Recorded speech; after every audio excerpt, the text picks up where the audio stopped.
Hi, I got the first ever canning of Susan from Farmstead.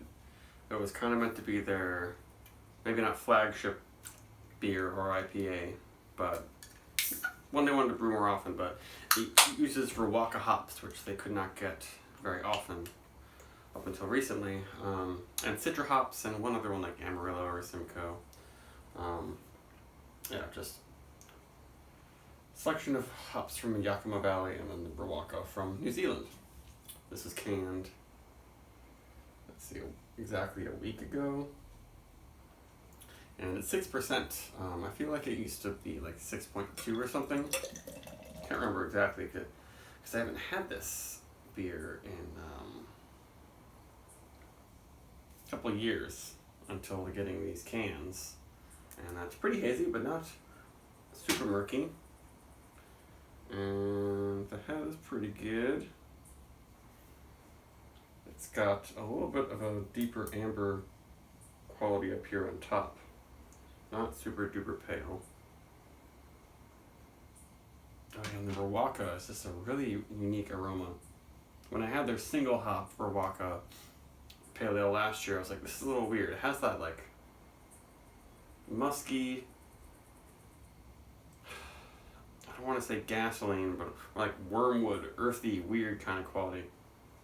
And it's definitely coming from the Rawaka, which I guess isn't super far from the like fresh cut jalapeno kind of weird notes I get from Nelson. But there's also plenty of creamsicle and juicy fruit from the yeast and the hops. But that like almost smoky, dank spiciness from the Rawaka is really interesting. It's almost like diesel. It reminds me of sour diesel, maybe even. But it's a pretty complex aroma. Maybe there's some barley malt in there, a little bit of green hop pellet. But it's quite banging right now, pretty intense.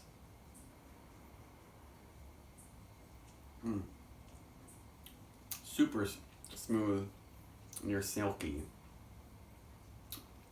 Plenty of body for 6%. Spicy.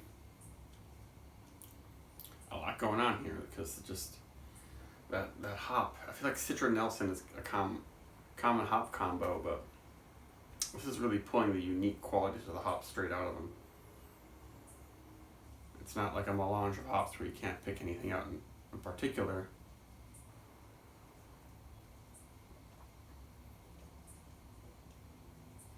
Definitely got body and sweetness, but finishes with some good IBU count. Absolutely no throat burn or chalkiness. It kind of dries out your tongue a little bit with the hop oils.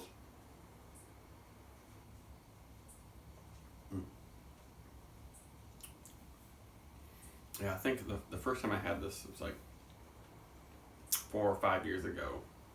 I remember thinking it smelled like super crazy, dank, and almost like garlicky. It was hard for me to pinpoint it, but it must have been the Rawaka hops, which is like really unique.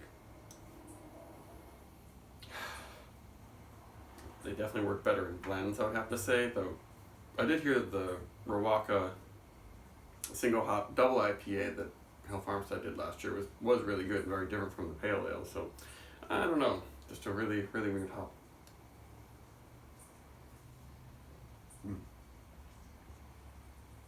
A really nice mouthfeel and quite drinkable, but it still has intensity and spiciness and bitterness that makes you kind of sit on it like your IPA kind of should, I think.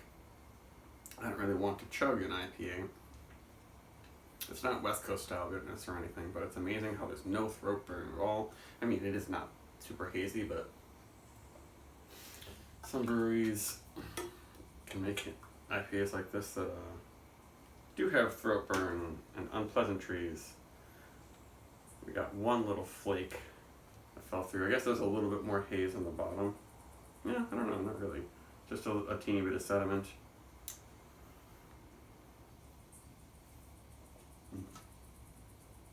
Real nice and real unique. but I'm not sure if I'm not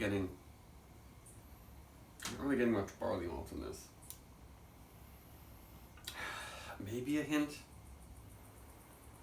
Well, this is really in your face with the hops, but just extremely pleasant to drink.